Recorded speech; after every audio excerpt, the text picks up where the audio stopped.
Aujourd'hui, j'aimerais vous partager à haut niveau les 4 éléments qu'il faut avoir en place pour connaître du succès avec Klaviyo. Donc, à force d'analyser plusieurs comptes Klaviyo, j'ai remarqué que si jamais il y a un problème avec Klaviyo, si jamais le compte est sous-optimal, les performances ne sont pas à la hauteur des attentes, que c'est en raison de un ou de plusieurs des 4 piliers que je vais vous présenter aujourd'hui. Donc, c'est toujours un pilier qui fait défaut plus que les autres, donc un pilier qui est prioritaire. Puis les 4 piliers, ça nous permet de faire une évaluation complète du compte pour déterminer c'est quoi le pilier prioritaire. Donc, ça permet de poser un diagnostic clair sur l'élément du compte Klaviyo qui est sous-optimal pour ensuite identifier ensemble la priorité d'optimisation.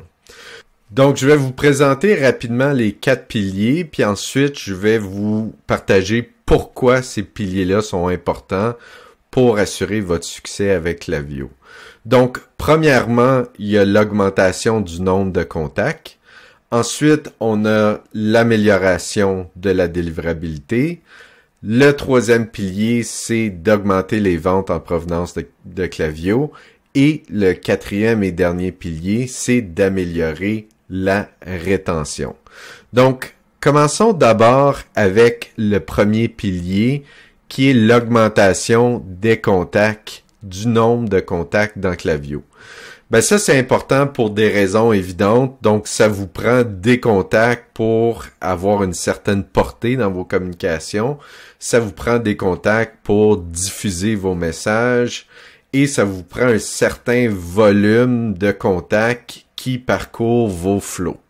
Donc, des fois, ce qu'on va voir, c'est que le compte Klaviyo a bien été implanté, les bons flows sont activés, ils fonctionnent, la segmentation est bien faite, le compte fonctionne très bien, mais le nombre de contacts n'est pas suffisant pour pouvoir aller chercher les performances maximales de la plateforme. Donc, il y a un déficit au niveau du volume de contacts.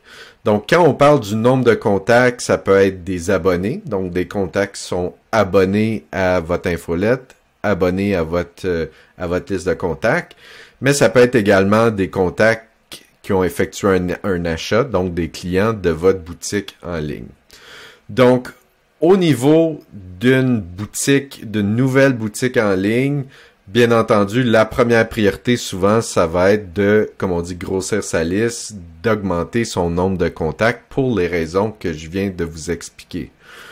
Pour une boutique plus mature, l'augmentation du nombre de contacts est tout aussi important parce que on veut venir compenser l'attrition, c'est-à-dire qu'on va venir compenser les contacts qui se désabonnent et les contacts inactifs. Donc, ça prend au minimum des contacts, un nombre suffisant pour ensuite pouvoir espérer avoir les meilleures performances en utilisant Klaviyo. Deuxième pilier, maintenant, c'est au niveau de la délivrabilité.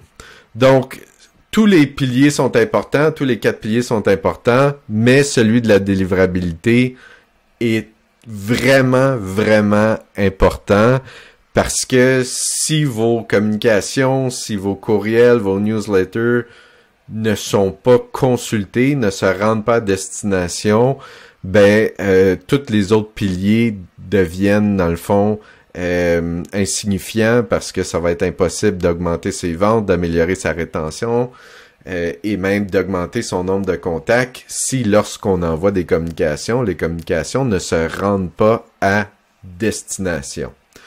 Donc, au niveau de la délivrabilité, plus vous avez une liste de contacts, plus vous avez une grosse liste de contacts, souvent plus on va avoir des enjeux de délivrabilité.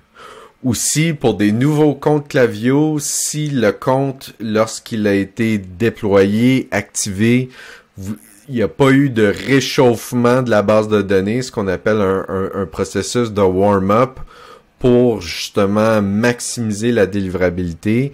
Là, il peut y avoir des enjeux aussi là à ce niveau-là. Aussi, ce qu'on regarde au niveau de l'amélioration de la délivrabilité, c'est est-ce qu'il y a un processus d'hygiène des contacts, c'est-à-dire de nettoyage, de vérification des contacts. Donc, il y a moyen d'automatiser une grande partie du processus là d'identification des contacts inactifs et éventuellement de les supprimer. On va aussi regarder au niveau de la segmentation. Donc, est-ce qu'il y a de la segmentation qui est utilisée lors de l'envoi des campagnes? Donc, c'est des choses qui, si ce n'est pas en place, éventuellement, on s'expose à des problèmes de délivrabilité. Donc, le deuxième pilier est très important. Le troisième pilier, c'est l'augmentation des ventes provenant de Klaviyo. Donc, à ce niveau-là, on regarde pour s'assurer que au minimum 20%, idéalement 25% de tous vos ventes, de tous vos revenus sont générés par Klaviyo. Donc, une façon là de regarder là, rapidement le pourcentage de vos revenus qui proviennent de Klaviyo. Donc, on veut s'assurer que ce pourcentage-là est acceptable. Sinon, on peut travailler à l'améliorer. On veut également regarder si les taux de conversion sont à la hauteur, tant au niveau des flows qu'au niveau des campagnes. Et ça va varier, bien entendu, d'une industrie à une autre, mais on va essayer de vérifier est-ce que votre taux de conversion, de façon générale, est dans la moyenne ou supérieur à la moyenne. On veut également vérifier là pour s'assurer que vos revenus par récipiendaire, c'est-à-dire les revenus générés par personnes qui reçoivent un message, sont également là dans la moyenne au niveau de votre industrie. Donc, troisième pilier, c'est augmenter les ventes en provenance de Klaviyo. Le quatrième pilier, c'est d'améliorer la rétention. Donc, ça, c'est souvent un défi pour les boutiques e-commerce où souvent on voit là un churn ou une attrition quand même très importante suite au premier achat, donc entre le premier achat et le deuxième achat. Donc, à ce niveau-là, on va regarder le taux de rétention, donc pour voir si Klaviyo vous permet de mousser votre rétention. Et on va également vérifier le nombre de clients inactifs. Donc, c'est-à-dire, est-ce qu'il y a des anciens clients qui ont déjà acheté par le passé, qui n'ont pas acheté depuis un certain temps. Donc, on va examiner des cohortes de contacts pour voir s'il y a une rétention et quels sont les endroits là, où on peut améliorer la rétention. Donc, comme je le disais tout à l'heure, entre le premier et le deuxième achat. Mais il y a également d'autres étapes là, du parcours client où il est possible d'intervenir.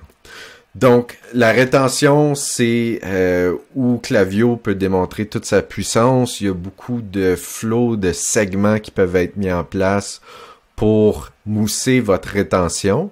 Puis c'est là vraiment que vous devriez voir là, tout le potentiel de la plateforme, c'est-à-dire beaucoup plus au niveau de la rétention, même si Klaviyo peut jouer un rôle là, au niveau de l'acquisition également. Donc, voilà les 4 piliers, là, comme je le disais, à très haut niveau. Donc, si jamais il y a un enjeu avec votre compte Klaviyo, c'est probablement dû à un de ces piliers, un ou plusieurs de ces piliers.